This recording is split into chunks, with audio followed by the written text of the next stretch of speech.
Mosley's got a bad cut now that's opened up on his cheek. 90 seconds to go, halfway through round 8.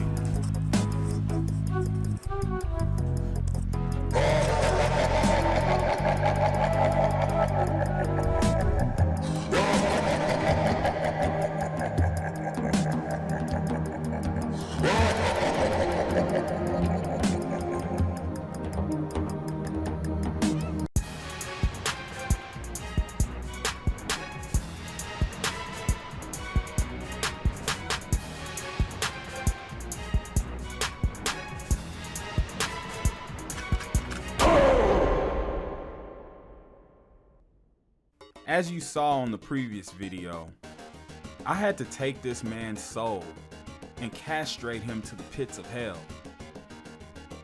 All because a top 100 fighter didn't want to follow the proper rules, didn't want to follow the proper etiquette, and he rage quits and gets exposed like the pussy that he is.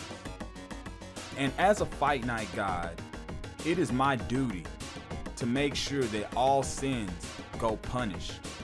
Because let this be known, and don't let this be forgotten, that there is only one god of fury in this esports boxing shit, and that's me. But I do want to emphasize that while my purpose primarily is to bring you the best in esports entertainment and to be a pioneer for the industry, blazing my own trail, I still do this for the hardcore fight night players, for the hardcore gamers. And that is one of the things that never should be forgotten, is that these videos and what I speak about is for those who can't speak louder. And what do I mean by this? What I mean is this R. Fidelis SCCP guy, the scum that you saw rage quit in the last video? Well, we got a sequel, as promised. And I know what you people are gonna say. My biggest detractors are gonna defend this bum, defend this scoundrel for what he did in his last fight, which honestly doesn't have any defense. But I do want you to come in the comments and say what you have to say against me, and say what you have to say to defend that clown for what he did. So I need the Rage Quit Defense Force to come out full stream in the comments. So I know what you're gonna say though. You're gonna complain at the fact that I had a 90 overall Julio Cesar Chavez against an 88 overall Shane Mosley. Whatever. To be honest with you, I thought I fought terrible in the first fight, and I only really used 3% of my full potential. Now, given the fact that he's had a significant improvement in the win-loss column since the last time we fought, I decided to raise the stakes a little bit and use 8% of my true power this time. I decided to do the fair thing, right?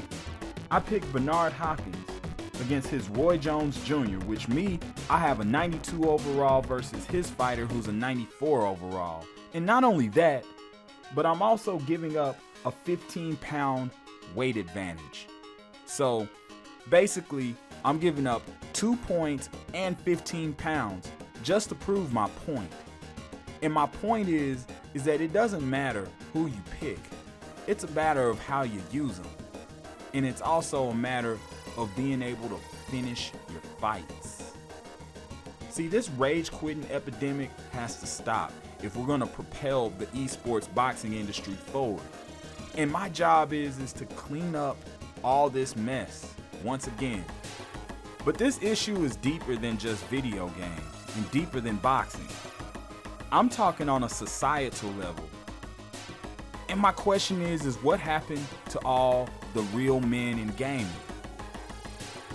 Men that could take their ass whoopings like men. Men who were willing to swim through the deepest of waters. Willing to muster up every ounce of strength in order to achieve that pursuit of victory. Men who maintain their pride all the way to their very last breath, not letting their opponent know that they fucked them in the ass. The men that get up after they get knocked down. And clearly, we're missing that in today's society, and I don't know what happened. All I can do is just call it for what it is. A lot of you people on Xbox Lives are fucking snowflakes. And if you have a problem with what I'm saying, or you feel the slightest bit triggered, or feel the slightest bit of uneasiness in your stomach, then I'm talking to you. Yeah, you. The same dude who has to go on his keyboard and type the angriest messages on the internet all day. 25 hours a day, in fact. Never seen the light of sun, never smelled a woman's vagina in your life. The only penis that's going to her vagina is mine! Nobody else's! People tell me to be confident, and I keep telling them that confidence don't mean anything. You stop sniffing that glue! Stop sniffing that crap! I'm talking about you. You infest the internet landscape with this nonsense and garbage. Rage quitting, not holding yourselves accountable. And it's gotta stop. And I'm gonna use my platform to expose each and every one of you clowns for what you are, which is scum of the earth. And back to the top 100 in Fight Night, it's a shame that I have to do this twice, but that goes to show you the character of the people that play this game and the character of the people that need to be eliminated. So let this be known for anybody who has a problem with what I say or how I do things. The God of Fury doesn't like ugly. So if you commit these sins in front of me in that virtual boxing ring, don't be surprised if you find your electrical sockets on fire. Because I'm tired of it. And the rage quitting has to stop. If Microsoft won't do nothing about it, if EA won't do nothing about it, hell, if even Steel City Interactive won't do anything about it, I will. And it all starts with this fake fraud, number 9th ranked fighter, a supposedly top 10 fighter in the game. Yeah, you know what? Don't be surprised if you come back home to your Brazilian home, try to turn on your computer or your Xbox, get no internet connection, and then look over at the router and see that and your modem snapped in too. And it's because you deserved it for being a bitch online. Pinche punto pendejo.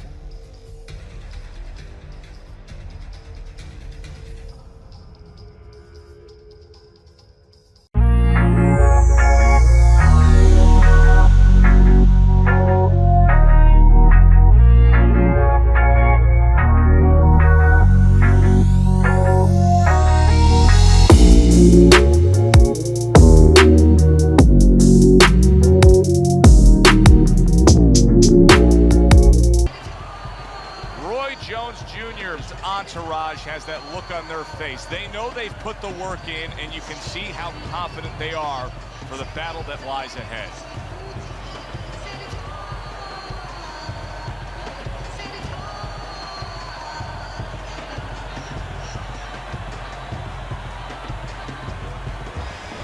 Hopkins is not throwing any fuel onto the fire for his opponent. He's just making his way down to the ring in a way in which he's checking that time card, ready to punch in and get to work.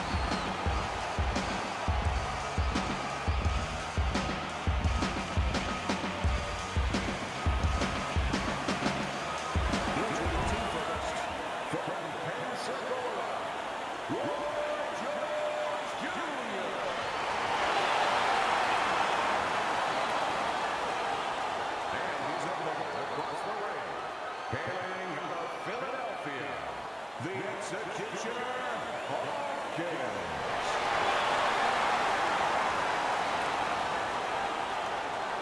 We went over the rules in the dressing room. Let's have a good, clean fight. Touch them up. Remember what we touched. Well, they're scheduled to spend a half an hour swapping leather. This is 10-rounder. Here's a moment here as you see the step-back counter-punch where you realize this is the sweet science, not just some raw savagery swinging out there. Look at the little subtleties here, Joe. What he does is he forces him into a position to stop the punch. And then when he stops, steps back, makes a miss, and comes right back.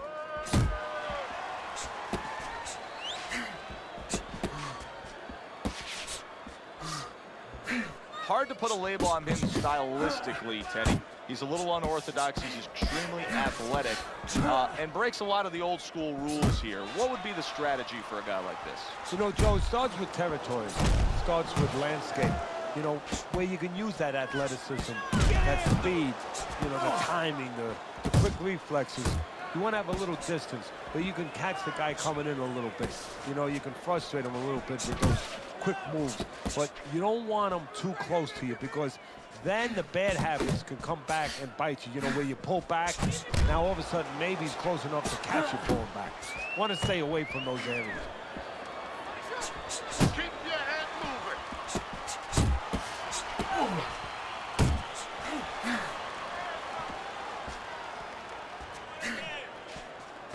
Oh, he just misses with that headshot.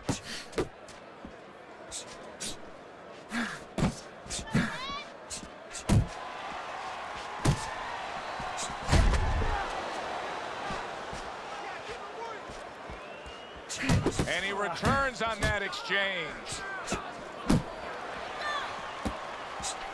Good combination, hooking to the body with the left, and then going up top with the right. Nice block that time. It was intended to the head.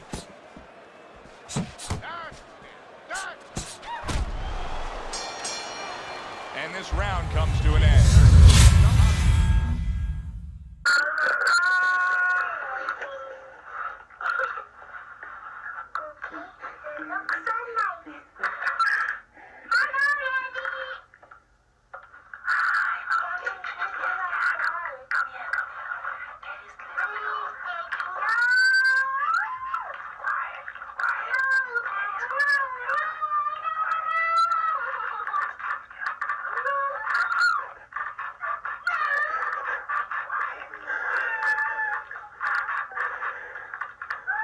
If you don't stop him from leaving here, who will?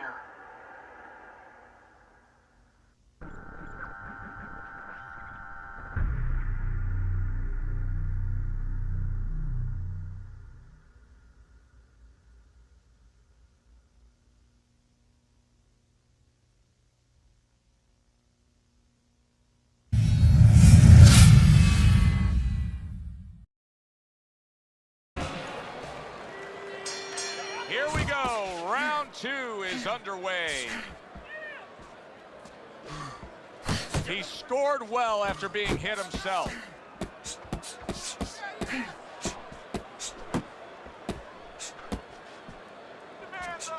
Bernard Hopkins has got a little something coming back at him. A counter punch scored. Oh, he just ate a big uppercut right there. He had no idea it was coming his way. He does not look good at all.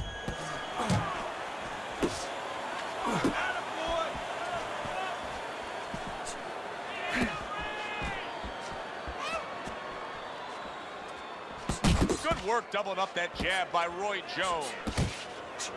Hopkins' knowledge of the game is showing through. 3 ways to defend. One of them is to block. He did it there well. 90 seconds to go here in this round. Come on. A little head hunting with the right. Able to block that away. It was targeted for his head. He goes right back at him with a left hand. Not the most accurate uppercut you'll see. This is becoming like a crime scene here. Jones, he falls victim to that big hook. You can't catch me.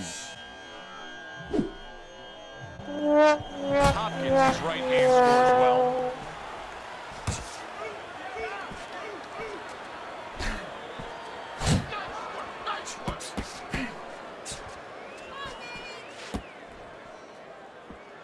And the ref's not going to tolerate the headbutt there. He hands out the warning. Final 10 seconds.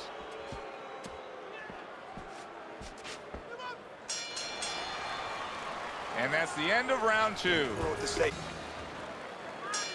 So here we are, a new round underway. And in that last round, he got tagged. He got hit pretty hard, Teddy. Yeah, he did. He got caught. Now, the first thing is, we all know he got caught, but why did he get caught? Jones is banged by a right hand. Teddy, I think he's going to go down. I think he's going to go down after getting tagged right there. He doesn't know where to go. I mean, he's like a guy that's caught in a hailstorm. He's trying to get to the other side of the street, but he just doesn't know where it is now. Off to the side, a little swing and a miss going upstairs. Roy Jones Jr. is showing us some guts right here. I don't know how he didn't go down.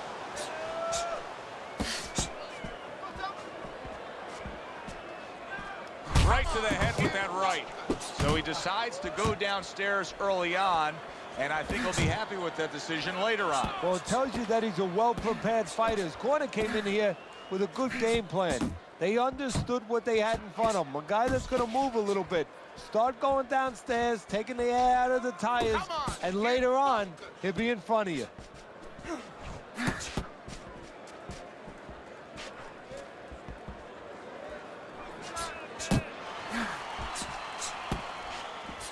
What did we learn about Roy Jones as an amateur, about what he brings into the ring? I mean, the guy went 121 wins as an amateur and racked up as many medals and honors as he could. Well, I'll tell you what we learned about Jones. Very gifted, tremendous talent, speed, and power. Great mix of the two. And he found a way to make wrong right. He breaks the rule book on technical things, on as far as the approach of how you should do boxing 101. He pulls back when you shouldn't pull back. He drops his hands when you shouldn't drop your hands. But he has the speed, the timing, the anticipation, the confidence to make it right.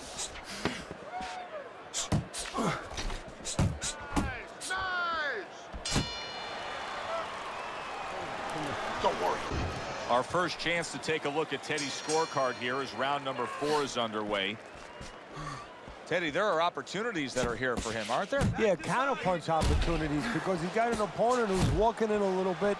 Now he has a chance to start to chuck something back at him a little. Blocks a shot and then does nicely to work on his own. A little give and take, and here comes the left hand. Hopkins is doing well, sticking to a game plan on the outside.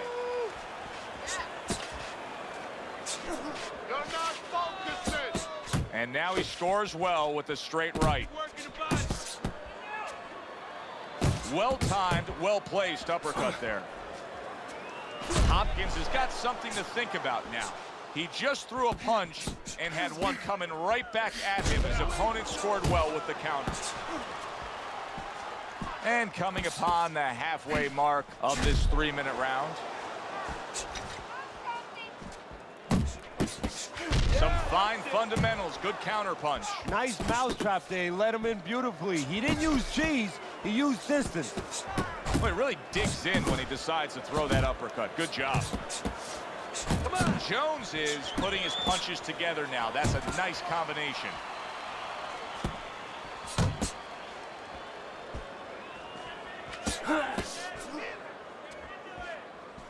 He missed with that headshot. Jones is the kind of guy that's always relied on his athleticism. But now that he's in a spot like this, Teddy, where it's not going his way, what does he need to do? Well, there's nothing much he can do because, you know, he hasn't been taught in the conventional sense. All of a sudden, he's not going to keep his hands up. I mean, that has to be taught. He's not going to move his head. He pulls back. He anticipates. He does all those things. Right now, he's going to have to get lucky a little bit. Land something the way that he does it. He's going to have to stay with what he... Could come to an end because it is being fought with bad intentions. Yes, these guys are not behaving like guys that are coming here thinking about going to the scorecards. They're letting everything go in every punch.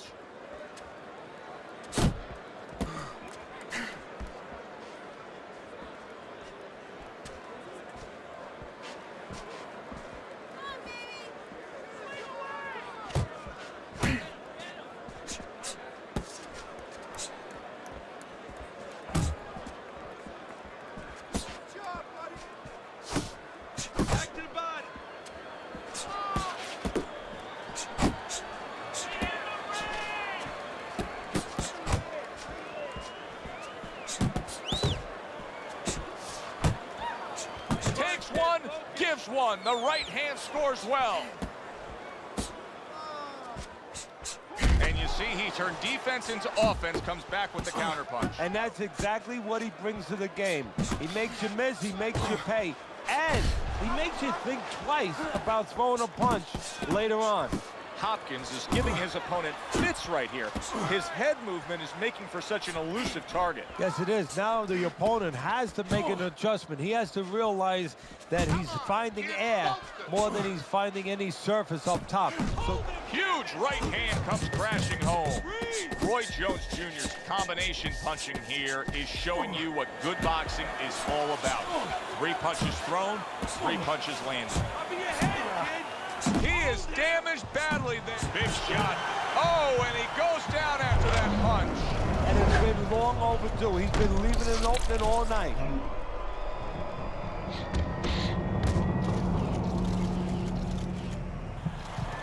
Get up, Jimmy! 1, 2, 3. Get up! Bernard Hopkins finding a way to dig deep into that reservoir of will and energy and strength, getting up, beating the count. Roy Jones Jr.'s done a good job there, offensively scoring with that left hand.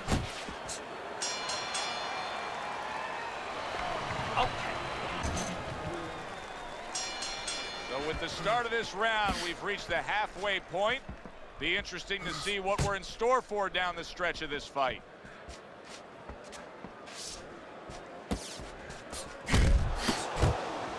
Staying away from those headshots with his defense up top. It's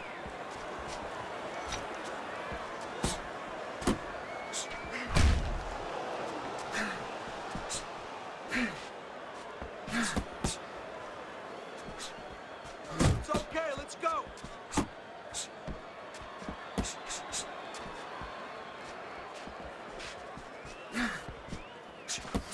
Not able to land the headshot. Good return fire that time. There you go!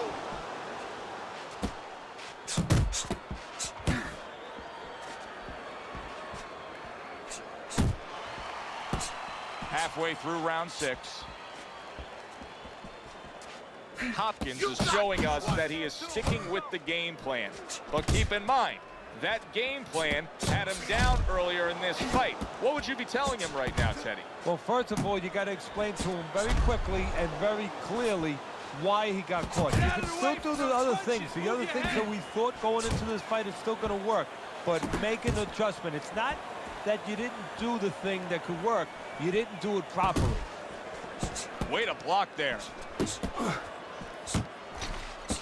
Parries it away. Boom! Big shot upstairs. Good looking counterpunch. Jones's punch is far off the target.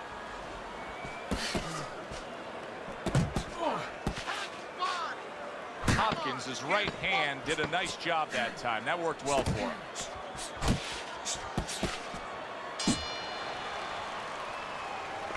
I want the combination. Another round, and if it keeps up with the rest of them, it'll be closely contested and hard to score. Head movement.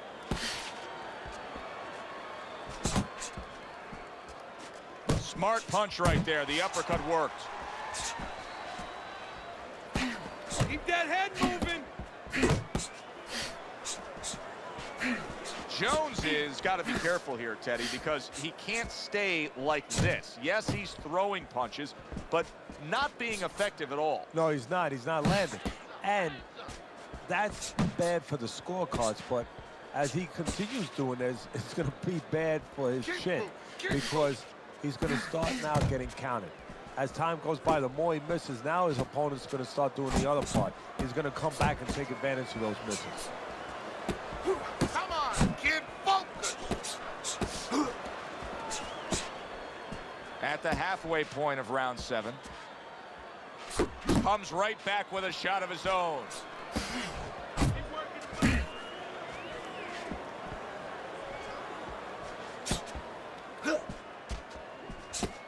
There's the uppercut, one of my favorite punches, and it works that time for him.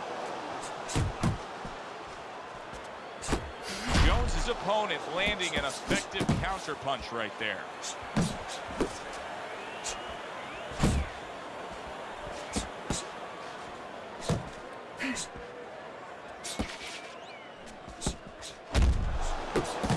job zoning in on that body with the left hook. Even, you know from watching his career. Oh, that's gotta hurt. Up off the deck and now in control. He scores a See, as a knockdown man of and God, I And he tried to turned around forgive you. because when his opponent I pulled scores you a away from knockdown, the depths he of got a hell little careless, so that way I a could little give you a lazy. fair rematch. And you repay me by clowning around acting like a fool. See, that's the difference between you and me. When I get knocked down, I get back up. I finish my fight. And what do? You already back at the main menu like a bitch. See, this is the problem with you gamers today. Where are the masculine gamers at? You know, if I have to do this single-handedly, I'm going to make masculine, manly man gamers great. Again. And it all starts by me being the manliest man on the internet. Because that's what I am. I'm a motherfucking thug.